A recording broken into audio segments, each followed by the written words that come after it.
आज के टॉपिक की शुरुआत करते हैं। ठीक है, देखो भाई, आज का टॉपिक है इलेक्ट्रोकेमिकल सीरीज। ठीक है, समझ में आ रहा है? ये एक सीरीज मैंने यहां पर दे दी है। आई थिंक डेटा भी थोड़ा बहुत दिखाई दे रहा होगा, है ना? लेकिन एक सजेशन रहेगा, always always follow the electrochemical series given in NCERT. समझ में आ रहा है? एनसीईआरटी में जो दी गई है उसी को फॉलो करना है। ओके, तो आज का टॉपिक है, बड़ा ही इंपॉर्टेंट टॉपिक है, इलेक्ट्रोकेमिकल सीरीज। ठीक है, इलेक्ट्रोकेमिकल सीरीज क्या होती है? हमने क्या किया है, हमने सबके रिडक्शन पोटेंशियल निकाले हैं। सबके मतलब जो भी रिडॉक्स रिएक्शन हो सकती हैं, जो भी रिडॉक्स रिएक्शन पॉसिबल है, उन सबके रिडक्शन पोटेंशियल निकाले, और उनमें से जो काम के हैं वो यहां पर लिख दिए हैं, जो इंपॉर्टेंट, जो अपने सिलेबस के काम के हैं वो यहां लिख दिए हैं। ठीक है, और इनको जो लिखा गया है, इन रिडक्शन पोटेंशियल को top to bottom high value से लो वैल्यू की तरफ लिखा गया। कहां से कहां तक लिखा गया, समझ में आ रहा है? अरे बोलो भाई, हाई वैल्यू से लो वैल्यू की तरफ लिखा गया है। जैसे कि यहां पर कुछ वैल्यूज मैं बता रहा हूं। इसकी वैल्यू है, फ्लोरीन की वैल्यू है 2.87।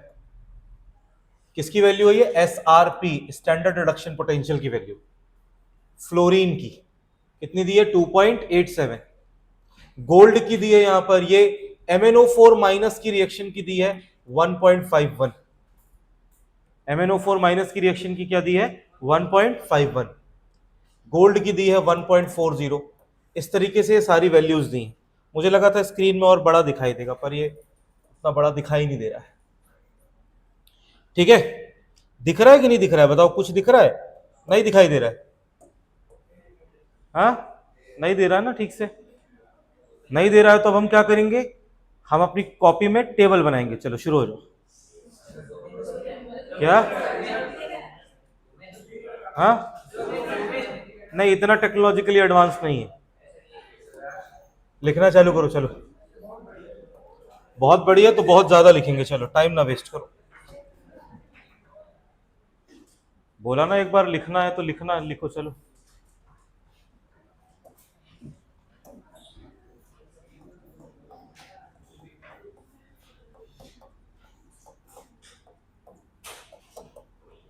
Electrochemical series.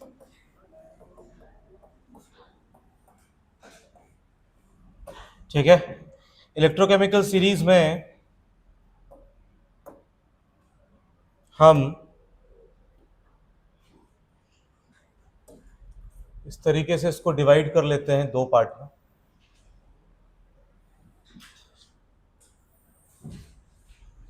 शॉर्ट में रिडक्शन रिएक्शंस लिखवा दूंगा। ठीक है,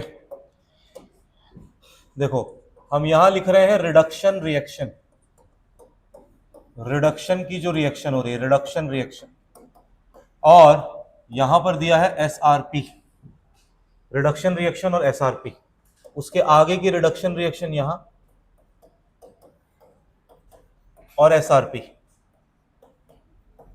ओके, मैं सारे डेटा नहीं बता रहा हूं, मैं मेन मेन डेटा लिखवा देता हूं, जो काम के डेटा है। ठीक है ना? जो काम का डेटा है वो लिखवा देता हूं, पूरा नहीं लिखवाते। ठीक है, तो हमारे पास काम का डेटा है। शुरुआत होती है हमारी पहली रिएक्शन, ये तो काम का ही है, F2+2 इलेक्ट्रॉन, इससे बन रहा है F माइनस, 2F माइनस, इसका है +2.87। ठीक है, इसके बाद एक है, ये एनसीईआरटी में नहीं दिया है लेकिन इसको ध्यान से याद रखना, S2O8 2 माइनस +2 इलेक्ट्रॉन, इससे बन रहा है 2SO4 2 माइनस, इसका होता है +1.96। इसका होता है +1.96।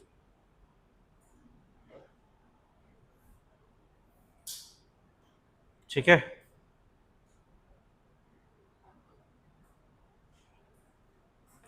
इसके बाद हमारे पास जो जनरली जिस पे क्वेश्चन आता है वो है MnO4 माइनस। ये 5 इलेक्ट्रॉन लेगा, पूरी रिएक्शन बैलेंस नहीं कर रहा हूं मैं अभी। Mn+2 बनता है, इसका होता है 1.51। गोल्ड, गोल्ड अब थोड़ा ज्यादा हो जाएगा, गोल्ड भी बताना। ठीक है ना? क्लोरीन Cl2 प्लस 2 इलेक्ट्रॉन, इससे बन रहा है Cl माइनस, ये होता है 1.36। Cr2O7 2 minus plus 6 electron, Cr plus 3, साथ में लिखते चलो अभी। इसका है 1.33। O2 plus 4H plus plus 4 electron, इससे बन रहा है 2H2O, इसकी वैल्यू है 1.23। ठीक है,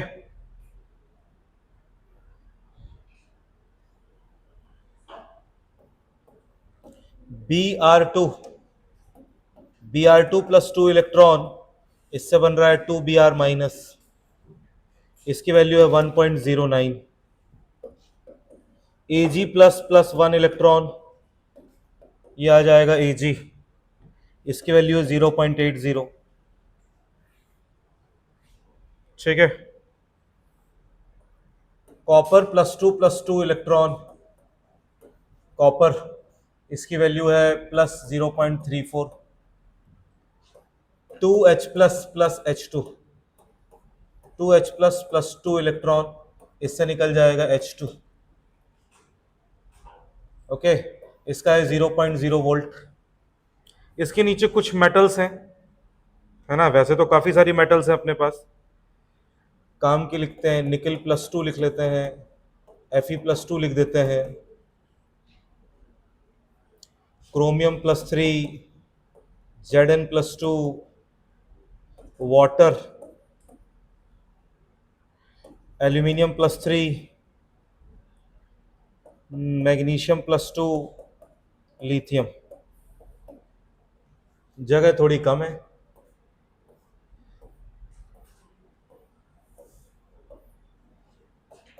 दो electron, 3 electron, 2 electron, 3 electron, 2 electron, 1 electron. निकल, आयरन, क्रोमियम, जिंक, H2 निकला, 2OH माइनस बनेगा, Al, Mg, लिथियम। निकल की वैल्यू होती है -0.25, यह है -0.44, यह है -0.74, यह है -0.76, यह है -0.83। एल्यूमिनियम का है -1.66, मैग्नीशियम का -2.36, इसका -3.05।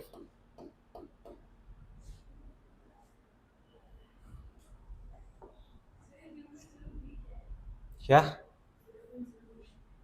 वोल्ट? सबकी यूनिट वोल्ट है, सबकी यूनिट क्या है? वोल्ट, है ना।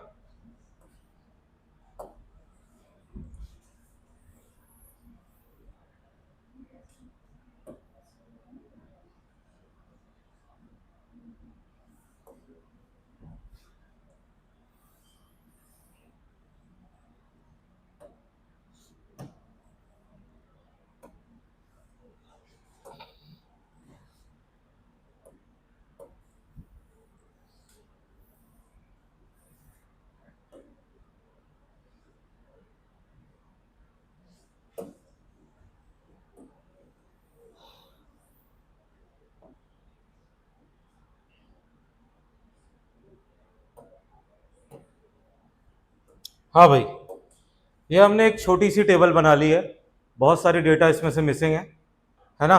अब देखो इलेक्ट्रोकेमिकल सीरीज हमको बताती क्या है, ध्यान से देखना। इलेक्ट्रोकेमिकल सीरीज में मैंने रिडक्शन के हिसाब से अरेंज किया, ये टॉप टू बॉटम, फिर उसके बाद ये टॉप टू बॉटम, समझ रहे हो? ठीक है ना।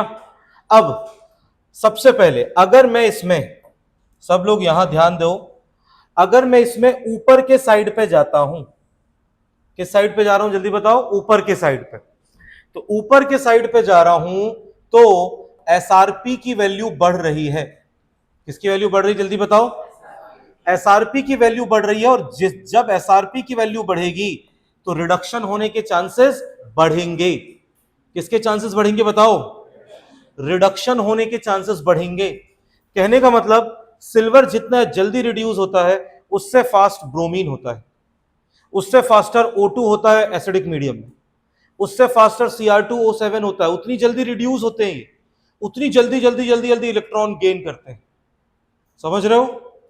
ठीक है ना? तो रिडक्शन होने के चांसेस बढ़ते हैं। ओके, समझ में आ रहा है? और इसमें सबसे फास्ट रिडक्शन कौन करता है? F2। और ये सब किस में चल रहा है बेटा? ये सारी चीजें चल रही हैं एक्वस मीडियम में। कौन से मीडियम में चल रही हैं जल्दी बताओ? ये सारी चीजें चल रही हैं एक्वस मीडियम में, है ना? आ रही है बात समझ में? तो ये बहुत ही जल्दी क्या होते हैं? बहुत ही जल्दी रिड्यूस होते हैं। और याद रखना बेटा, जो खुद रिड्यूस होता है वो सामने वाले को क्या करेगा? वो सामने वाले को क्या करेगा? ऑक्सीडाइज। किसी को अगर डाउट है तो पूछ लो, ठीक है ना? ओके, जो खुद रिड्यूस होता है वो सामने वाले को क्या करेगा? जो सामने वाले को क्या करेगा? ऑक्सीडाइज करेगा। जैसे कि एक रिएक्शन है, देखो, यह है जिंक प्लस है कॉपर प्लस 2, इससे बन रहा है Zn+2 और साथ में क्या बन रहा है? कॉपर। तो यहां से यहां तक क्या हो रहा है? यहां से यहां तक ऑक्सीडेशन हो रहा है, यहां से यहां तक क्या हो रहा है? रिडक्शन हो रहा है, ठीक है ना? तो यहां पर जिंक का ऑक्सीडेशन हो रहा है। जिंक का ऑक्सीडेशन हो रहा है मतलब जिंक इलेक्ट्रॉन लूज कर रहा है। जिंक क्या कर रहा है? इलेक्ट्रॉन लूज कर रहा है। और अगर जिंक इलेक्ट्रॉन लूज कर रहा है तो कोई उसको गेन करने वाला होना चाहिए। तो गेन कौन कर रहा है? कॉपर+2। समझ में आ रहा है? तो जिंक को ऑक्सीडाइज करने का काम कौन कर रहा है? कॉपर+2। तो कॉपर+2 ऑक्सीडाइजिंग एजेंट है। कौन सा एजेंट है जल्दी बताओ? ऑक्सीडाइजिंग एजेंट है। वही यहां पर क्या हो रहा है? यहां पर कॉपर+2 का रिडक्शन हो रहा है। कॉपर+2 का क्या हो रहा है? रिडक्शन। कॉपर+2 इलेक्ट्रॉन गेन कर रहा है। कॉपर+2 क्या कर रहा है बेटा? इलेक्ट्रॉन गेन कर रहा है। अगर ये इलेक्ट्रॉन गेन कर रहा है तो कोई इसको इलेक्ट्रॉन दे रहा होगा। इलेक्ट्रॉन दे कौन रहा है? इलेक्ट्रॉन दे रहा है जिंक। तो जिंक कौन सा एजेंट है? जिंक रिड्यूसिंग एजेंट है। जिंक कौन सा एजेंट है? बोलो बेटा। जिंक जो है जिंक रिड्यूसिंग एजेंट है। तो याद रखना, जिसका ऑक्सीडेशन होता है वो खुद रिड्यूसिंग एजेंट होता है, जिसका रिडक्शन होता है वो खुद ऑक्सीडाइजिंग एजेंट होता है। समझ रहे हो? जिसका खुद रिडक्शन हो रहा है वो क्या है? वो ऑक्सीडाइजिंग एजेंट है। ठीक है? इसी कॉन्सेप्ट को अगर मैं लगाऊंगा तो F2 सबसे तेजी से क्या हो रहा है? सबसे तेजी से रिड्यूस होगा F2। एक्वस मीडियम में F2 सबसे तेजी से इलेक्ट्रॉन गेन करेगा और खुद का रिडक्शन करवाएगा। खुद रिड्यूस होगा, रिडक्शन। तो बेटा F2 जो है, F2 एक्वस मीडियम में बेस्ट ऑक्सीडाइजिंग एजेंट है। बोलो क्या है? अरे बोलो भाई, कैसा एजेंट है ये? Best oxidising agent. Aqueous medium में सबसे बेस्ट ऑक्सीडाइजिंग एजेंट है F2। सोना बंद करो क्लास में। हाँ भाई, ठीक है? बेस्ट ऑक्सीडाइजिंग एजेंट कौन है? बेस्ट ऑक्सीडाइजिंग एजेंट है F2। ये समझ में आया या नहीं आया? बोलो, अरे कुछ तो बताओ। आ रहा है समझ में? अब आगे बढ़ते हैं। देखो भाई आगे, अब इधर चलते हैं। जैसे जैसे मैं नीचे आऊंगा, इसका उल्टा अगर मैं नीचे आऊंगा बेटा तो SRP कम होगा। बोलो हाँ या ना? बताओ भाई, SRP कम होगा। SRP कम होगा तो रिडक्शन होने के चांसेस भी क्या होंगे? कम होंगे। मतलब कि इस डायरेक्शन में जो रिएक्शन जा रही है इसके चांसेस कम होंगे। अगर रिडक्शन के चांसेस कम होंगे तो इसके उल्टा ऑक्सीडेशन के चांसेस, इसके अपोजिट में ऑक्सीडेशन के जो चांसेस हैं वो बढ़ेंगे। ऑक्सीडेशन चांसेस मतलब रिएक्शन अपोजिट ज्यादा जाएंगी। मेरी बात समझ रहे हो बेटा? बोलो भाई, रिएक्शन किस डायरेक्शन में ज्यादा जाएंगी? जल्दी बोलो। अपोजिट। जैसे जैसे मैं नीचे आऊंगा वैसे वैसे रिएक्शन, जैसे जैसे मैं नीचे आऊंगा वैसे वैसे रिएक्शन उल्टा जाने के चांसेस बढ़ जाएंगे, रिएक्शन के अपोजिट जाने के चांसेस बढ़ेंगे। समझ में आ रहा है? तो कॉपर से फास्ट ऑक्सीडाइज H2 गैस होगी, इससे फास्ट ऑक्सीडाइज निकेल होगा, इससे फास्ट ऑक्सीडाइज आयरन होगा, इससे फास्ट इजीली ऑक्सीडाइज क्रोमियम होगा, इससे इजीली ऑक्सीडाइज जिंक होगा, और सबसे इजीली ऑक्सीडाइज कौन होगा? लिथियम। समझ में आ रहा है? लिथियम। तो लिथियम जो है, याद रखना, अगर ऑक्सीडेशन बढ़ेगा तो कौन सा नेचर बढ़ेगा? रिड्यूसिंग नेचर बढ़ेगा। कौन सा नेचर बढ़ेगा, जल्दी बताओ? रिड्यूसिंग नेचर बढ़ेगा। इसका मतलब जो लिथियम है, लिथियम बेस्ट रिड्यूसिंग एजेंट है। कौन सा एजेंट है, जल्दी बताओ?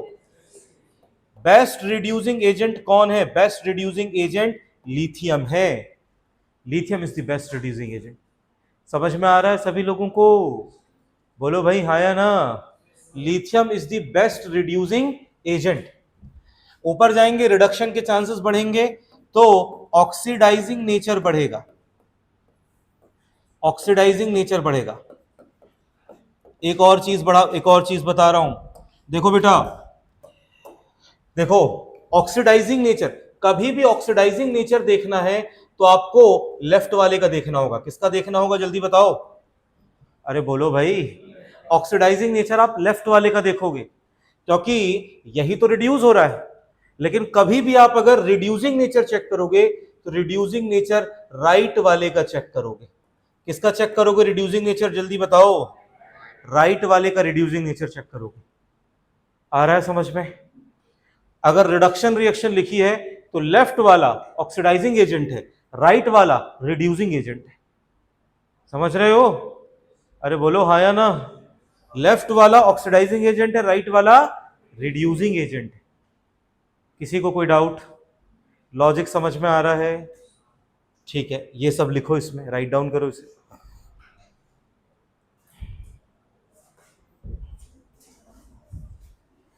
समझ में आ रहा है बेटा?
हो गया?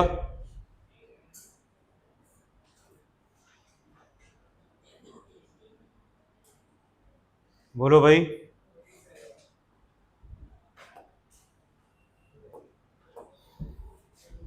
एक रिएक्शन लिखकर और समझा देता हूं। कॉपर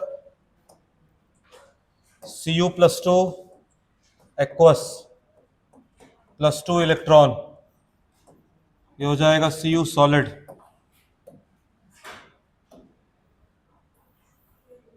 ये जो है ये है ऑक्सीडाइजिंग एजेंट,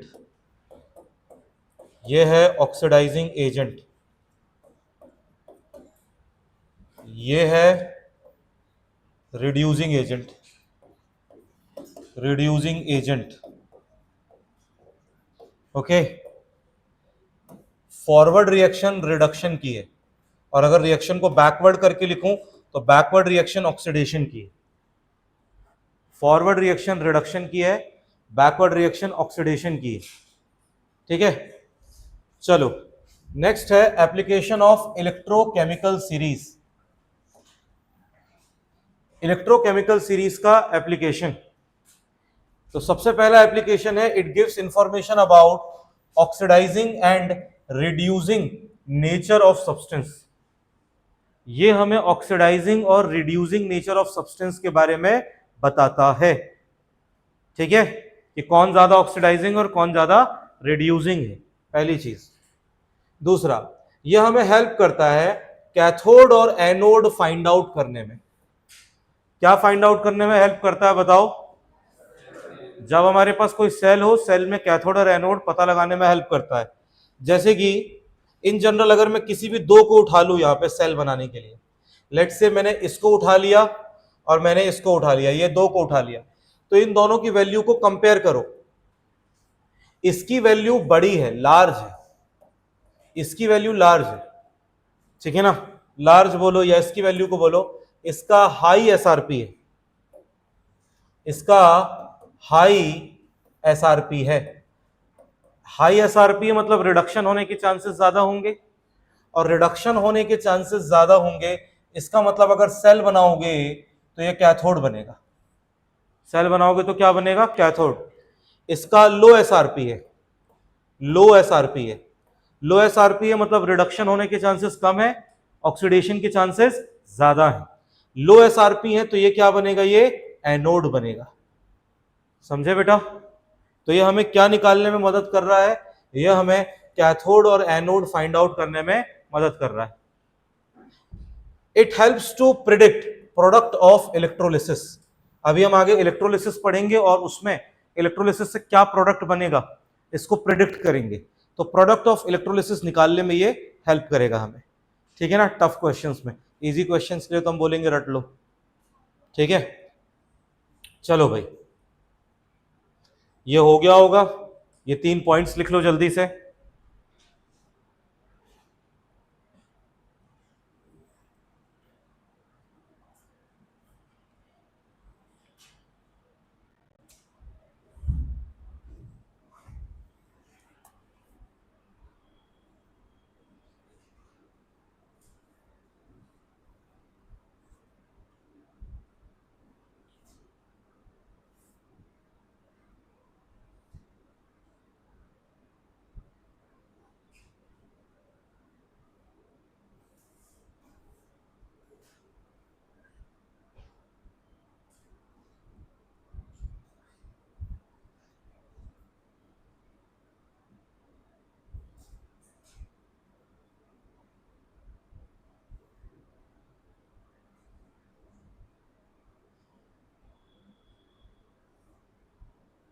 ठीक है भाई, ये 3 इसके एप्लीकेशन है।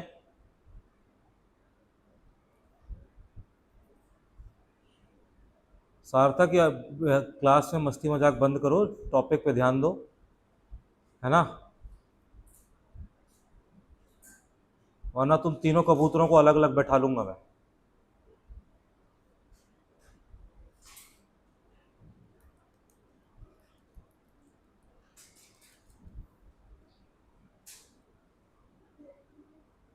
हाँ भाई, हो गया? ठीक है, अब इसको ध्यान से समझना। एक एक करके हम एक एक चीजें देख रहे हैं। सबसे पहले एक क्वेश्चन करते हैं जिसमें हमें दिया है standard reduction potential of various half cells are given.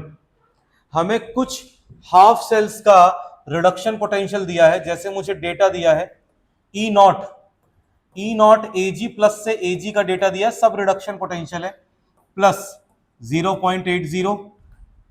मुझे दिया है ई नॉट कॉपर प्लस 2 से कॉपर की वैल्यू दी गई है, और ये वैल्यू एग्जाम में भी दी जाएगी, 0.34 वोल्ट। ई नॉट मुझे दिया गया है Fe प्लस 2 से Fe का, वो वैल्यू दी गई है हमें -0.44 वोल्ट। और हमें अगला दिया है ई नॉट Zn प्लस 2 से Zn रिडक्शन का, ये दिया है हमें -0.76 वोल्ट। अब इसमें क्वेश्चन पूछा जाएगा हमसे पहला क्वेश्चन है, ठीक है ना, ठीक है,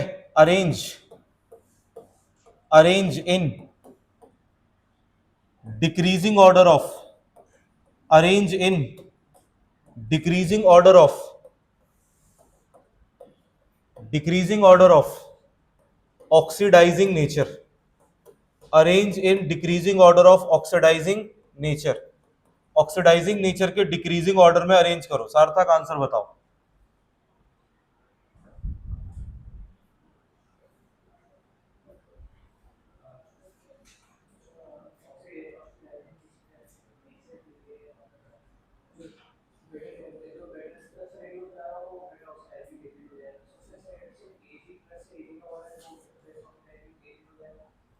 ठीक है, तो सबसे अच्छा ऑक्सीडाइजिंग एजेंट इन चारों में Ag प्लस है। कॉपर क्या, कॉपर क्या, कॉपर 2 प्लस, ठीक है, फिर Fe 2 प्लस, फिर Zn+2, सही आंसर है, ठीक है, करेक्ट आंसर है। देखो क्वेश्चन में सबसे पहले तो ये देखो कि हमारे पास दो, आवाज नहीं, ये हमें रिडक्शन रिएक्शन दी है, दो चीजें हमें दी हुई है, एक इधर दिया है, एक ये।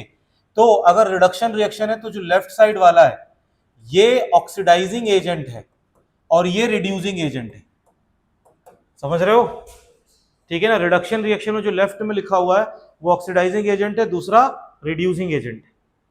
और मुझे बताना है ऑक्सीडाइजिंग एजेंट का डिक्रीजिंग ऑर्डर। तो हमने क्या पढ़ा है, जिसका एसआरपी ज्यादा होता है उसमें रिडक्शन आसानी से होगा, रिडक्शन आसानी से होगा इसका मतलब ऑक्सीडाइजिंग नेचर ज्यादा होगा। कौन सा नेचर ज्यादा होगा बोलो, ऑक्सीडाइजिंग नेचर ज्यादा होगा। तो इसमें सबसे ज्यादा रिडक्शन पोटेंशियल इसका है, तो ये सबसे अच्छा ऑक्सीडाइजिंग एजेंट हो गया। उससे कम इसका है तो उससे वीक ये हो गया, उससे कम इसका है तो फिर ये हो गया, और इससे कम इसका है तो फिर ये हो गया। समझ रहे हो, बोलो भाई हाँ या ना, ठीक है। अगला क्वेश्चन, नेक्स्ट क्वेश्चन है क्वेश्चन 2। क्वेश्चन 2 है arrange in decreasing order of, arrange in decreasing order of decreasing order of reducing nature. हाँ ध्रुव आंसर बताओ, क्या डिक्रीजिंग ऑर्डर मतलब बड़े से छोटा।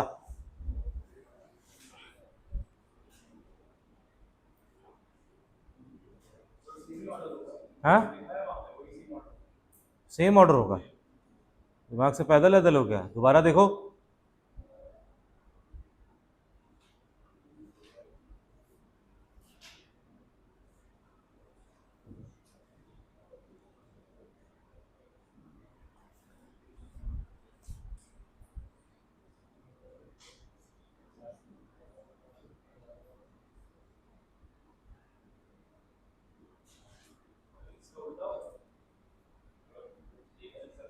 तुम ऑर्डर बताओ, इसका उल्टा उसका सीधा, है ना, ये सब नहीं पूछ रहा हूं। तुम ऑर्डर लिखो अपनी कॉपी में और बताओ, और ऑर्डर बोल के भी बताया जा सकता है, इसका उल्टा उसका सीधा नहीं बताना है मुझे, है ना।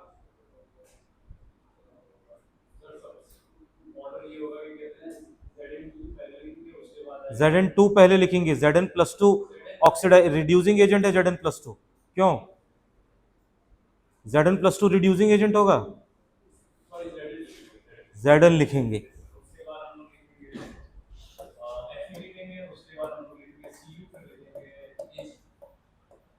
ठीक है।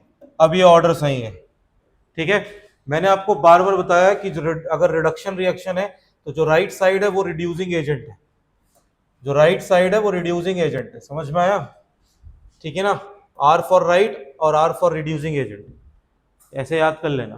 तो रिड्यूसिंग एजेंट है, और वो रिड्यूसिंग एजेंट, सबसे अच्छा रिड्यूसिंग एजेंट कौन होगा, जिसका एसआरपी सबसे कम होगा, वहां रिडक्शन सबसे कम होगा, रिडक्शन कम होगा तो ऑक्सीडेशन के चांसेस बढ़ेंगे, और ऑक्सीडेशन के चांसेस बढ़ेंगे बेटा तो रिड्यूसिंग नेचर बढ़ेगा, रिड्यूसिंग नेचर बढ़ेगा।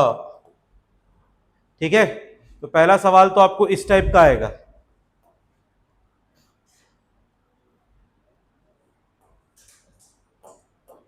पहला सवाल तो आपका इस टाइप का आएगा। ठीक है,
हाँ भाई लिख लिया, बोलो भाई, हाँ है ना,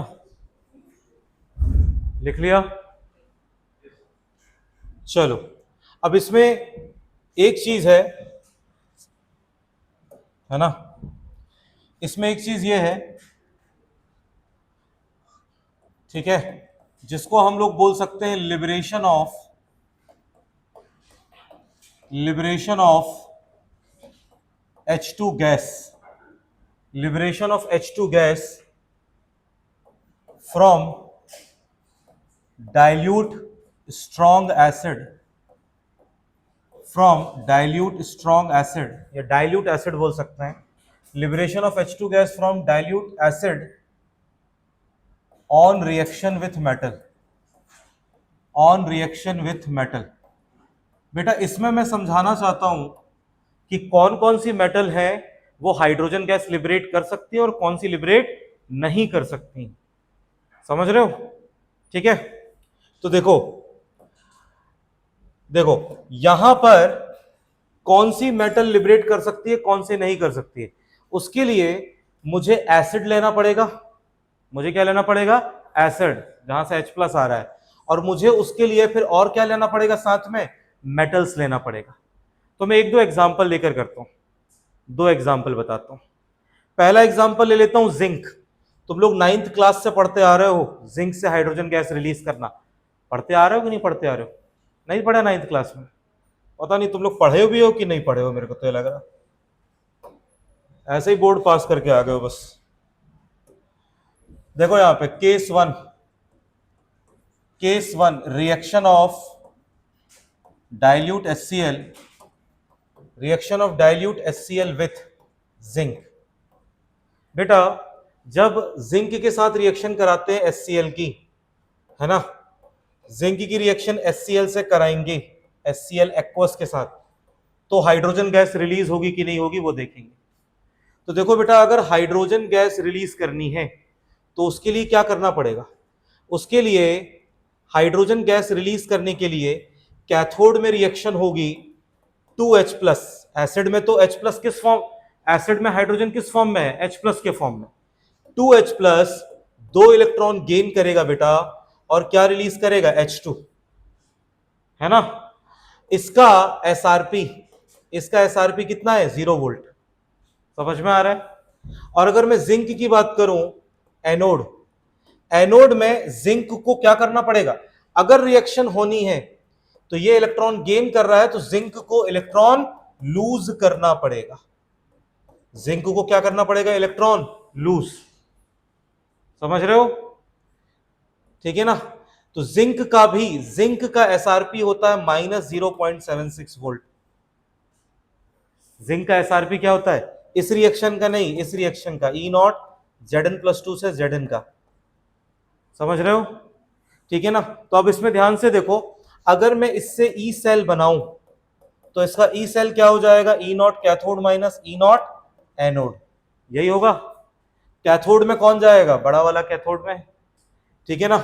कैथोड 0, एनोड माइनस 0.76, सॉल्व करके क्या आ जाएगा, प्लस 0.76 वोल्ट। इसका मतलब अगर इन दोनों की रिएक्शन कराएं तो इन दोनों की रिएक्शन कराने पे सेल वर्क करेगी, मतलब इन दोनों की रिएक्शन आपस में कराएं तो रिएक्शन कैसी है, जल्दी बताओ। अरे बोलो भाई, रिएक्शन स्पॉन्टेनियस है। रिएक्शन स्पॉन्टेनियस है मतलब H2 गैस रिलीज हो जाएगी और साथ में Zn+2 बनेगा और सॉल्यूशन में 2Cl- एग्जिस्ट करेगा। मेरी बात समझ रहे हो? अरे बोलो हाँ या ना। इसका मतलब जिंक क्या कर रहा है, जिंक, इसका मतलब है जिंक कैन रिड्यूस H+। मेरी बात समझ में आ रहा है, जिंक कैन रिड्यूस H+।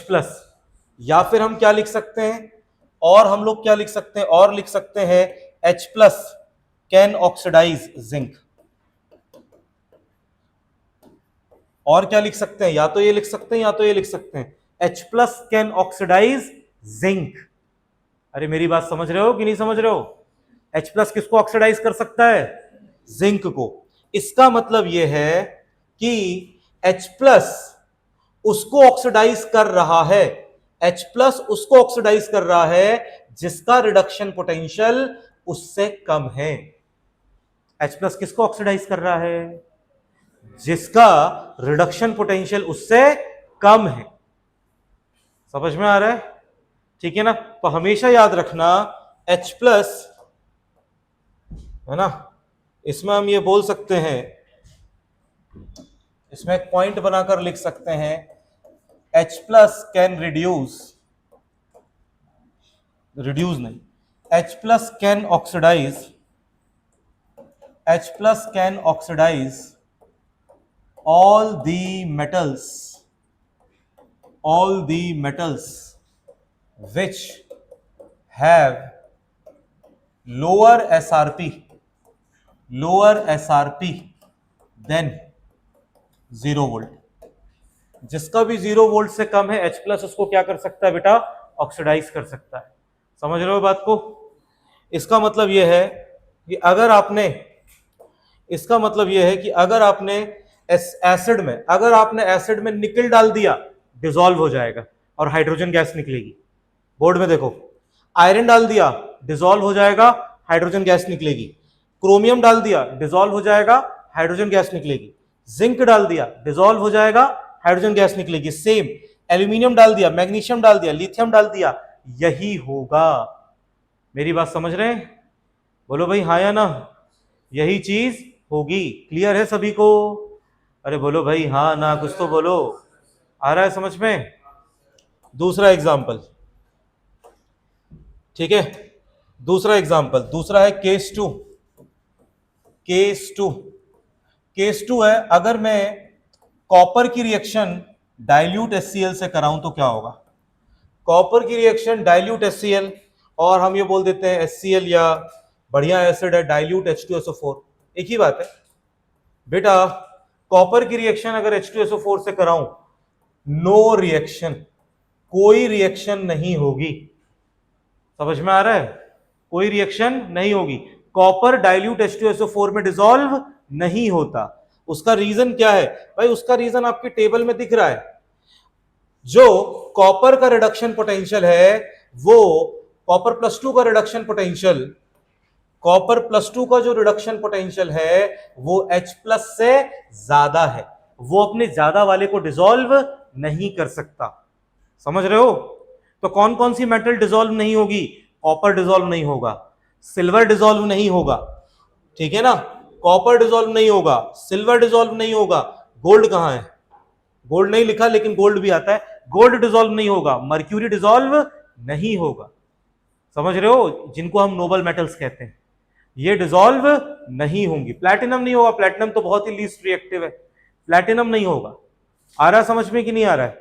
उसको अगर हम इलेक्ट्रोकेमिकल सेंस से बनाएं, तो अगर मान लो इसकी रिएक्शन करवा रहे हैं इलेक्ट्रोकेमिकल सेंस से, तो डिसॉल्व होने के लिए 2H+ को 2 इलेक्ट्रॉन गेन करके H2 बनाना पड़ेगा, है ना। और E0 H+ से H2 जो है रिडक्शन पोटेंशियल वो 0 वोल्ट है। और कॉपर को क्या होना पड़ेगा, कॉपर को ऑक्सीडाइज होना पड़ेगा, कॉपर को कॉपर+2 बना के 2 इलेक्ट्रॉन निकालना पड़ेगा। लेकिन इसका जो SRP है वो है कॉपर+2 से कॉपर, जो कि है +0.34 वोल्ट। अगर आप इससे ई सेल निकालोगे तो ई सेल हो जाएगा ई कैथोड माइनस ई एनोड।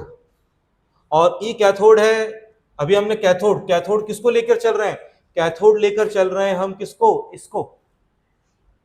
तभी तो हम देखेंगे कि भाई H2 रिलीज हो रहा है कि नहीं हो रहा है। तो 0 - 0.34, ये रिएक्शन कैथोड में हो रही है, रिएक्शन एनोड में हो रही है, ठीक है ना, समझ में आ रहा है। तो आंसर कितना आ जाएगा 0.34 वोल्ट। इसका मतलब सेल वर्क नहीं करेगी, सेल डज नॉट वर्क। और सेल वर्क नहीं करेगी तो ये रिएक्शन नॉन स्पॉन्टेनियस होगी, समझे कि नहीं समझे, अरे बोलो भाई हाँ या ना। ये रिएक्शन नॉन स्पॉन्टेनियस होगी। तो इससे आपको इनऑर्गेनिक केमिस्ट्री का एक बहुत अच्छा लॉजिक पता चलेगा कि कौन सा एसिड किस टाइप के मेटल को डिसॉल्व कर सकता है और किस टाइप के मेटल को डिसॉल्व नहीं कर सकता। तो in general dilute mineral acid उन्हीं को डिसॉल्व कर सकते हैं जिनका रिडक्शन पोटेंशियल 0 से कम है, उन्हीं को डिसॉल्व कर सकते हैं। समझ में आ रहा है, अरे बोलो भाई हाँ या ना। और इन जनरल अगर हम बोलें, इन जनरल अगर हम बोलें कि कोई भी कोई भी ऑक्सीडाइजिंग एजेंट कोई भी ऑक्सीडाइजिंग एजेंट, लेट्स से ये अगर हमारा ऑक्सीडाइजिंग एजेंट है, तो कोई भी ऑक्सीडाइजिंग एजेंट अपने इस इनको ऑक्सीडाइज कर सकता है, जो इनके नीचे वाले हैं इनको ऑक्सीडाइज कर सकता है। समझ रहे हो कि नहीं समझ रहे हो, कोई भी ऑक्सीडाइजिंग एजेंट अपने नीचे वालों के राइट हैंड साइड में जो है उसको डिसॉल्व कर सकता है। आ रहा है समझ में। तो हम इस केस में लिख देंगे कौन सी गैस डिसॉल्व, ठीक है ना, इसमें लिख देंगे copper, silver, mercury, gold, platinum, ठीक है ना, does not produce H2 gas with dilute mineral acid, dilute mineral acids. ये चीज समझ में आ रही है, बोलो बेटा, अरे बताओ भाई हाँ या ना। ये लिख लिया था, बोलो भाई, इसको करो चलो।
ठीक है।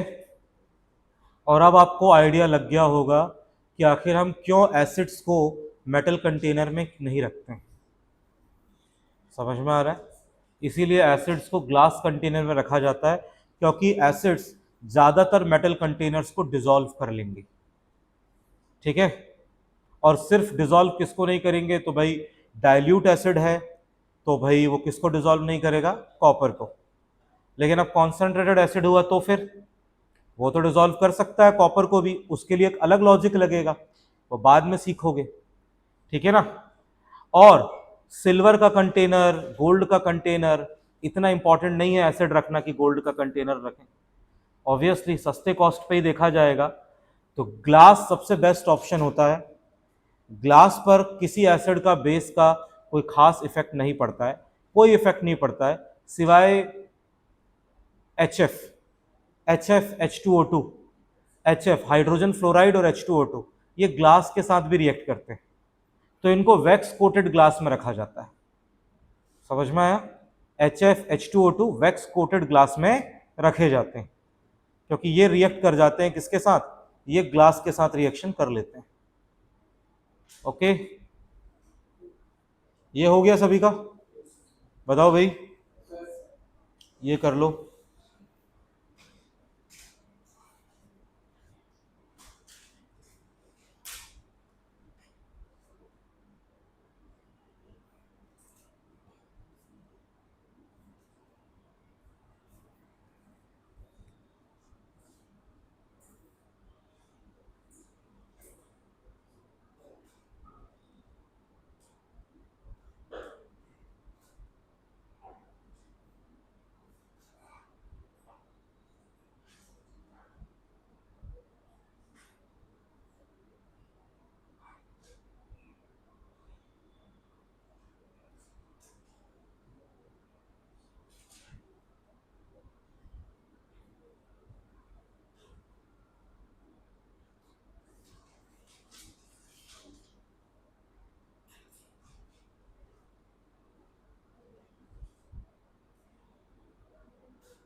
हो गया?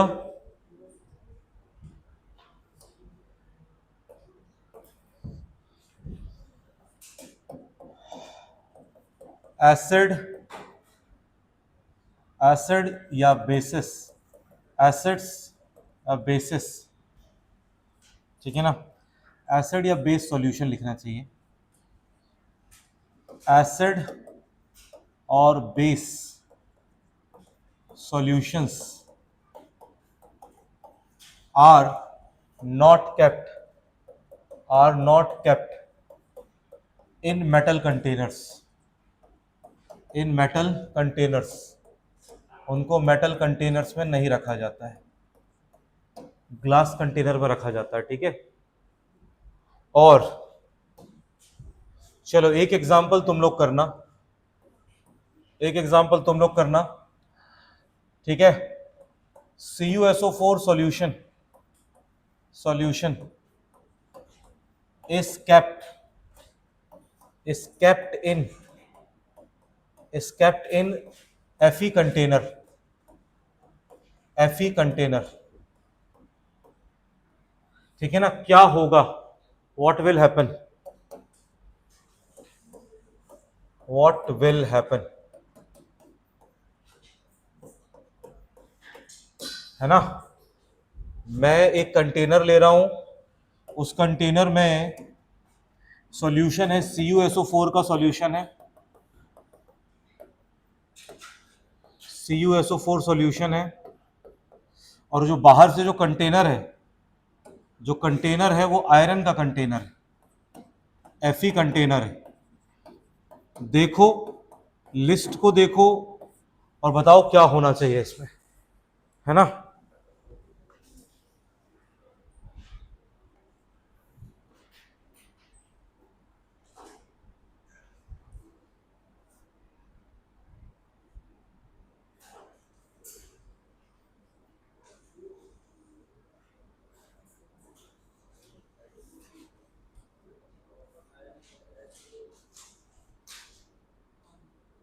क्या बोल रहा है?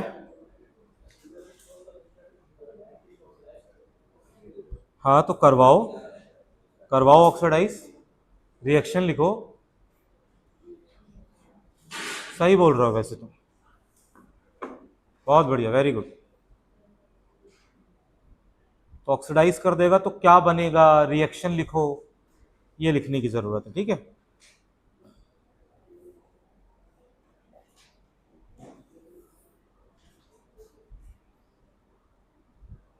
करो इसे।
लिस्ट बनाई है ना, एक आध बार रिएक्शन तो लिख लो, जो जो यूज हो सकती हैं उतना तो लिख लो कम से कम सामने, जो जो रिएक्शन यूज हो सकती है।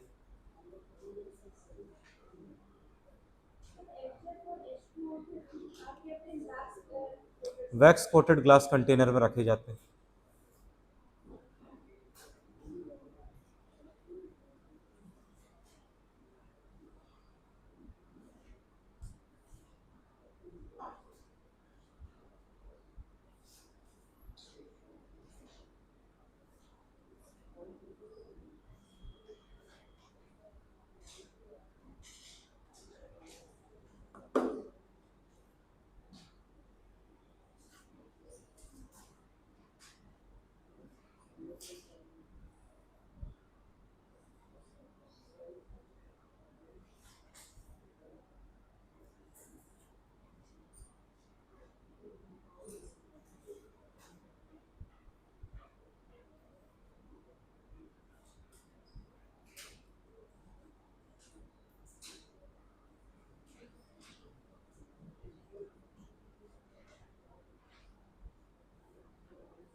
हाँ ध्रुव, क्या लिखा तुमने?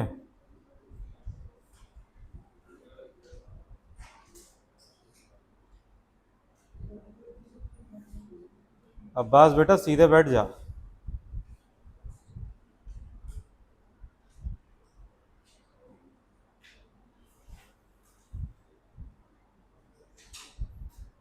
अरे भैया अपने डिस्कशन क्लास के बाहर के लिए रख लेना। क्या चल रहा है इधर? पूरे टाइम बतियाते ही रहोगे क्या? मैं चाहता हूँ ना डांटो, तुम लोग वही हरकतें करते हो। आओ शांति से बैठो, पढ़ो, जस्ट लाइक अ बोरिंग केमिस्ट्री क्लास। ठीक है ना? There is nothing entertaining because I am teaching.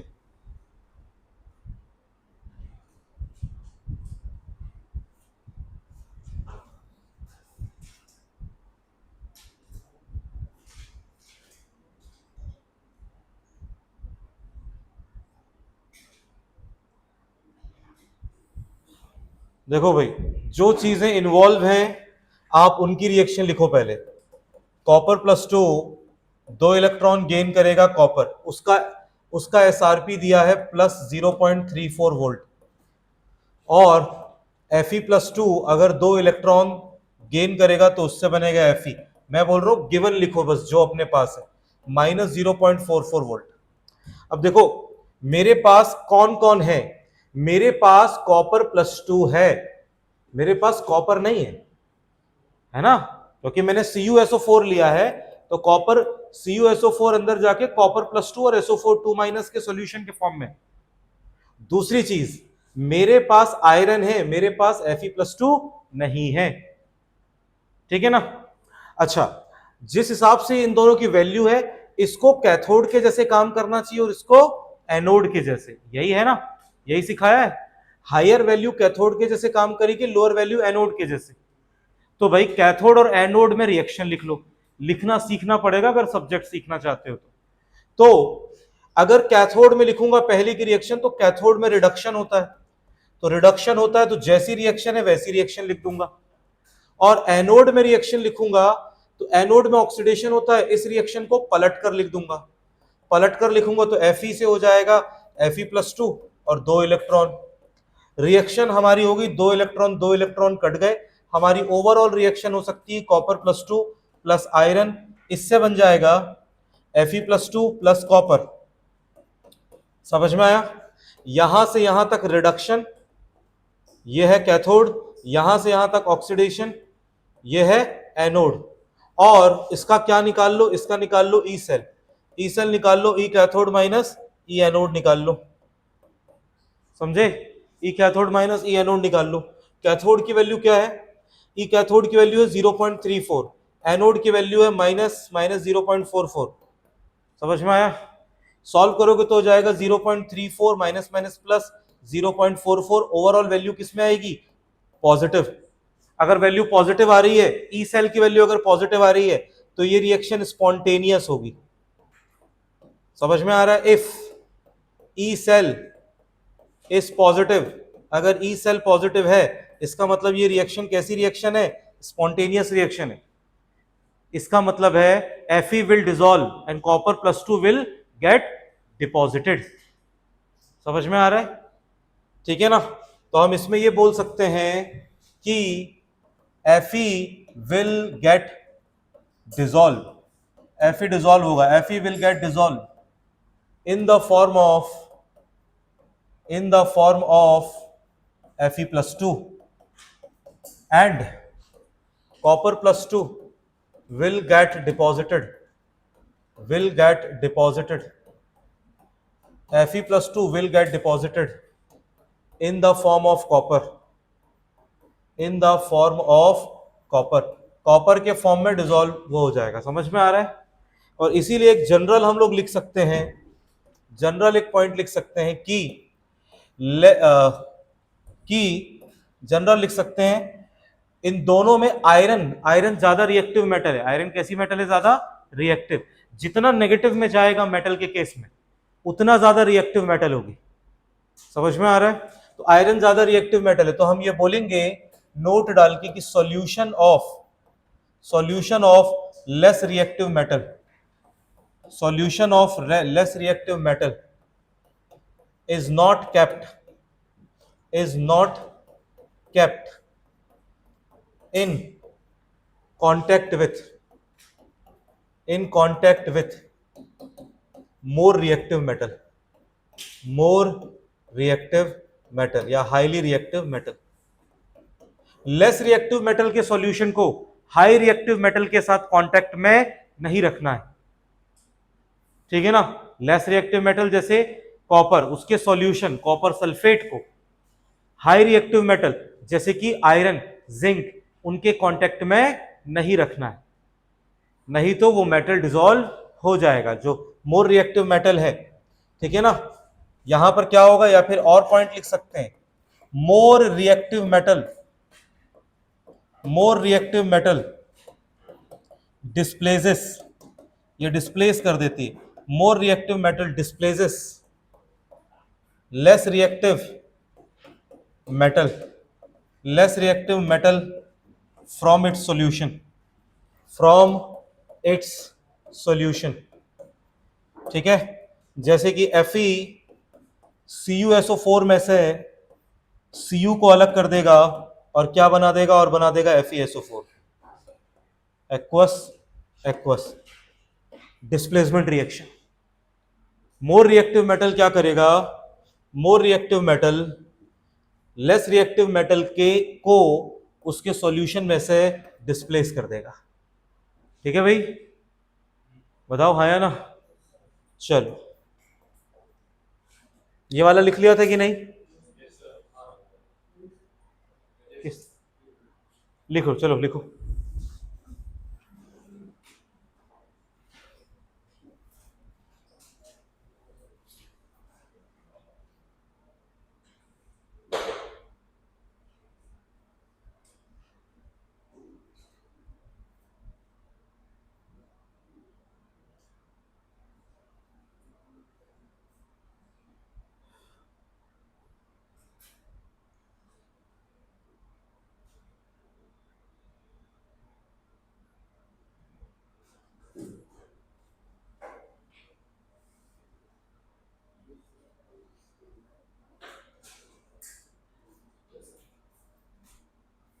हो गया,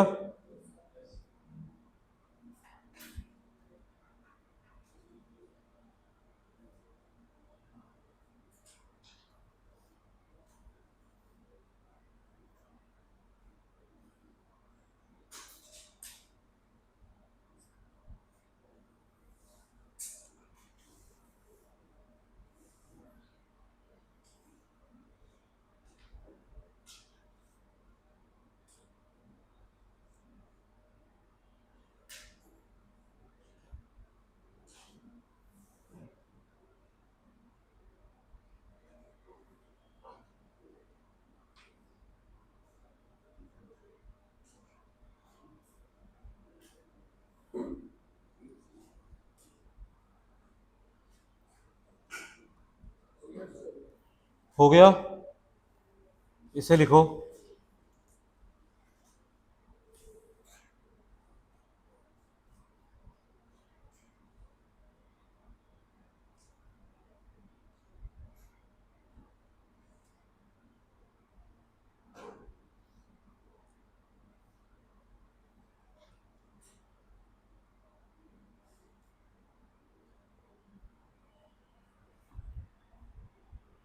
यहाँ आके बैठ जा भाई इस साइड पे.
हाँ भाई, डन, बोलो, लिख लो इसे।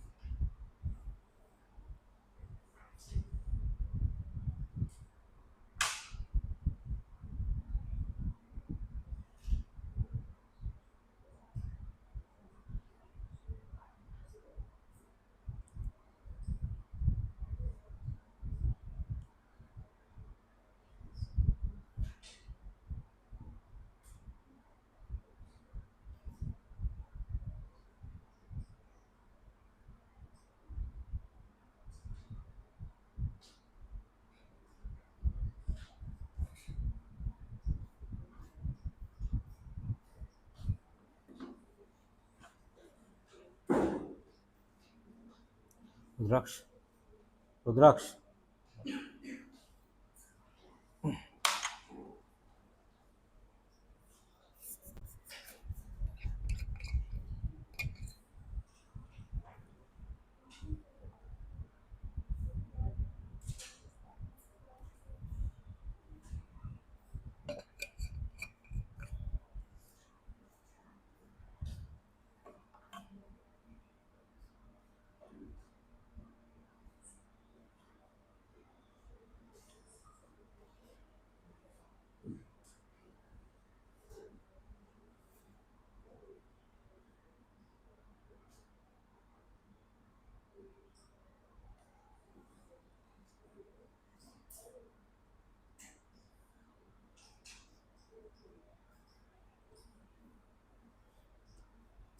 हो गया भाई।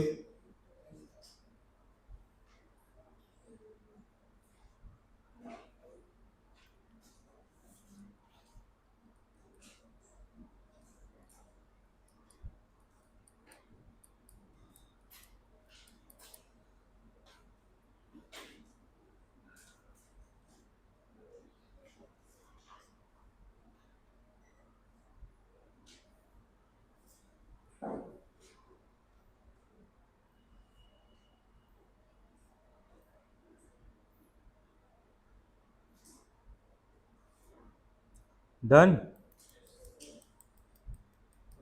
हाँ कपिल, लिख लिया भाई।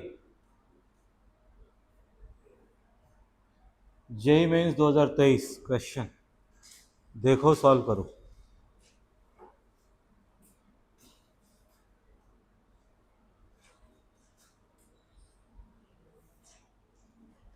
द स्टैंडर्ड इलेक्ट्रोड पोटेंशियल दिया है M+3 से M+2 वाला,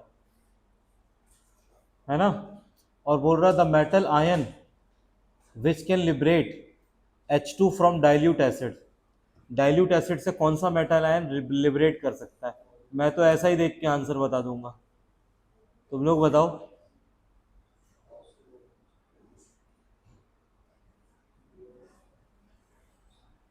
वैसे ये क्वेश्चन जो है इसका लॉजिक इस चैप्टर का है, और जो डेटा है, डेटा डीएनएफ ब्लॉक का है, क्योंकि M+3 से M+2 की रिएक्शन हो रही है।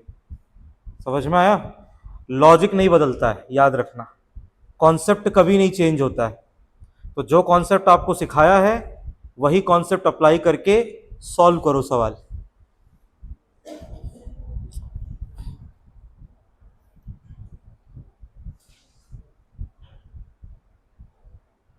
कोई जस्ट देख के आंसर देना चाहता है? किसी का आंसर आया दिमाग में कुछ? हाँ बोलो दिव्यांश। सी, वेनेडियम+2 और क्रोमियम+2। वेनेडियम और क्रोमियम का डेटा, बस इतना ही सा तो करना था। वेनेडियम और क्रोमियम दोनों का माइनस में है, और डाइल्यूट एसिड में भाई इसके सॉल्यूशन में क्या है, डाइल्यूट एसिड में 2H++2 इलेक्ट्रॉन, इससे बन रहा है H2। इसका SRP हमको याद रखना है कि इसका तो 0 वोल्ट है। कितना मुश्किल इसको याद रखना बताओ। और मैंने क्या सिखाया, जो जिसका भी नेगेटिव में जाएगा ये H+ उसको ऑक्सीडाइज कर देगा। तो नेगेटिव में कौन कौन जा रहा है, ठीक है ना, नेगेटिव में जा रहा है एक क्रोमियम +3 से क्रोमियम +2 नेगेटिव जा रहा है, और वेनेडियम +3 से वेनेडियम +2 नेगेटिव जा रहा है, ठीक है ना। इसकी वैल्यू कितनी हो जाएगी, इसकी वैल्यू है -0.26, इसकी वैल्यू है -0.41। इसका मतलब क्रोमियम +2 को अगर H+ में डालूंगा तो क्रोमियम +2 जल्दी से इलेक्ट्रॉन लूज करके क्रोमियम +3 बनाएगा और H2 को कन्वर्ट कर देगा किसमें, H2 में। तो इसका आंसर क्या होगा, इसका आंसर होगा सी। छोटा सा क्वेश्चन। अब सोचो, ये जेईई मेंस में आया 2023 में, ठीक है ना। ये क्वेश्चन टफ है क्या बताओ, इसी लॉजिक पर बेस्ड है कि नहीं है बताओ, है ना। और ऐसा ही सेम क्वेश्चन, इसी टाइप से सिमिलर क्वेश्चन नीट में भी आएंगे, ठीक है, बन जाएगा। बोलो भाई हाँ या ना। चलो बाकी नेक्स्ट क्लास में करेंगे concept of delta G. Thank you everyone.